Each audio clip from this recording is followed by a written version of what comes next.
Students living in the dorms at Michigan State have a landline phone. But don't try calling them on it.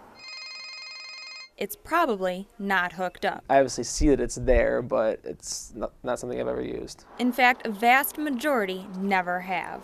92% of students on campus today are living in the residence halls, don't use the landlines, don't have voicemail set up. Once the only form of communication, landline phones are becoming obsolete thanks to new types of technology. You use the internet or like a cell phone, basically. That's how you stay in touch with everybody. In trying to keep up with the times, MSU will start eliminating landlines.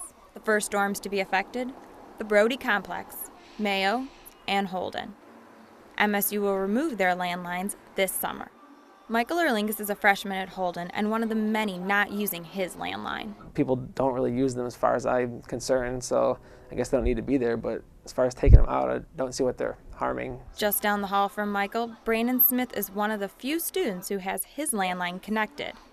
But even he admits it's not used that often. So it's there if it's needed, but usually I use cell phones. Safety is one of the main reasons. I guess I would feel more safe if I knew I could call my parents using the landline. And safety is one measure MSU Housing is taking into consideration. When you see the types of tragedies that have happened, like at Virginia Tech and at other places, we really need to make sure that there's a better way to reach all students in the event of an emergency.